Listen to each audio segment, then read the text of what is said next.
Praise the Lord. தேவனுக்கு மகிமை உண்டாவதாக. ஆண்டவரும் இரட்சகருமாய் இருக்கிற இயேசு கிறிஸ்துவின் நாமத்தினாலே இந்த காலவேளையில் உங்கள் யாவரையும் நான் வாழ்த்துகிறேன். இந்த நாளுக்கான தேவனுடைய வார்த்தை ஏசாயா எழுதின தீர்க்கதரிசன புஸ்தகம் 55வது அதிகாரம் 6வது வசனம். கர்த்தரை கண்டடையத்தக்க சமயத்தில் அவரை தேடுங்கள், அவர் சமீபமாய் இருக்கையில் அவரை நோக்கி கூப்பிடுங்கள். எனக்கு அன்பானவர்களே, வேதம் சொல்லுகிறது, கர்த்தரை தேடுகிற நேரத்தில் கர்த்தரை தேடுங்க.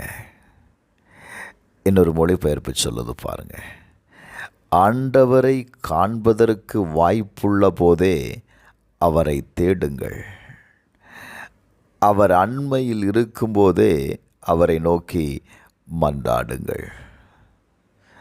எங்க கர்த்தரை ஆராதிப்பதற்கு, கர்த்தரை தொழுது கொள்வதற்கு நமக்கு எப்பெல்லாம் வாய்ப்பு கிடைக்கிறதோ அந்த வாய்ப்பை நாம் பயன்படுத்த வேண்டும். இன்றைக்கு அநேக நேரத்தில் நம்மை நோக்கி கடந்து வருகிற வாய்ப்புகளை நாம் தவற விடுகிறோம்.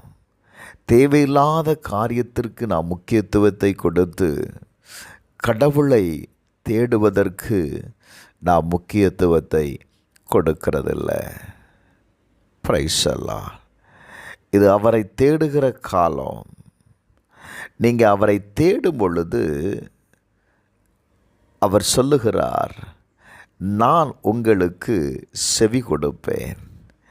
எரேமியா 29:12 வாசித்து பாருங்கள்.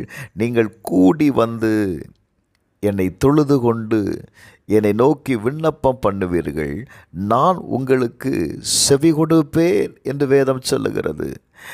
இந்த கால வேளையில் நீங்கள் தேவனை தேடும் பொழுது கர்த்தர் சொல்லுகிறார், நான் உங்களுக்கு செவி கொடுப்பேன். நாம் ஏன் ஆராதனைக்கு கடந்து வர வேண்டும் தெரியுமா? ஏன் கர்த்தரை தொழுது கொள்ள வேண்டும் தெரியுமா? கர்த்தரை தொழுது கொள்ளும்போது, கர்த்தரை ஆராதிக்கும் பொழுது தேவன் நம்மளோடு கூட பேசுகிறார். Praise the Lord.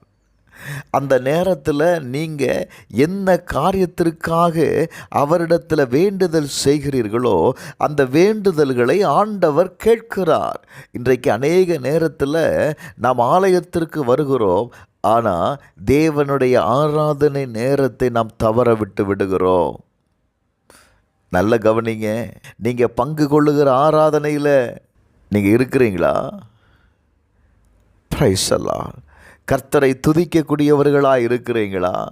வேதம் சொல்லுகிறது, சங்கீதம் 32:6 வாசிக்கும் போது, சகாயம் கிடைக்கும் காலத்தில் பக்தி உள்ளவன் எவனும் உம்மை நோக்கி விண்ணப்பம் செய்வான், அப்பொழுது மிகுந்த ஜலப்பிரவாகம் வந்தாலும் அது அவனை அணுகாது. இந்த கர்த்தருடைய நாளில் நீங்கள் தேவனுடைய ஆலயத்தில் கடந்து வந்து தேவனை ஆராதிக்கும் பொழுது என்ன நடக்கும் தெரியுமா?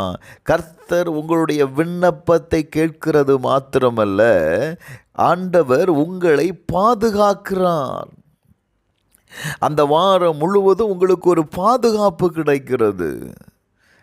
எனக்கு அன்பானவர்களே, நான் தயவாக சொல்லுகிறேன், கர்த்தரை தேடக்கூடிய நாட்களை நீங்கள் தேடாதபடிக்கு உங்களுடைய சொந்த வேலைக்காக நீங்கள் பயன்படுத்துவீங்க அப்படின்னா உங்கள் வாழ்க்கையில் ஏதோ ஒன்றை நீங்கள் இழந்து விடுவீர்கள். தேங்க்யூலா. ஆமோஸ் 5:6 சொல்லுகிறது, கர்த்தரை தேடுங்கள், அப்பொழுது பிழைப்பீர்கள். நான் மறுபடியும் சொல்கிறேன், ஆராதனைக்கு முக்கியத்துவத்தை கொடுங்க. Thank you Lord. உங்கள் வாழ்க்கையில் இருக்கிற சில பிரச்சனைகளுக்கு முடிவு உண்டாகும், சில போராட்டத்திற்கு முடிவு உண்டாகும். கர்த்தர் உனக்கு சமாதானத்தை கட்டளையிடுவார். செபிப்போமா? எங்கள் அன்பின் பரலோக பிதாவே, இந்த கால வேளையில் உம்முடைய முகத்தை தேடுகிற ஒவ்வொருவருக்கும் நீர் சமீபமாயிருந்து அவர்களுக்கு வேண்டிய சமாதானத்தையும் சந்தோஷத்தையும் பலத்தையும் நீர் கொடுக்கிறதற்காய் நன்றி அப்பா. அவர்கள் ஏறெடுக்கிற எல்லா விண்ணப்பத்திற்கும் நீர் பதில் அளிக்கிறதற்காய் நன்றி. இயேசுவின் நாமத்தில் பிதாவே, ஆமென்.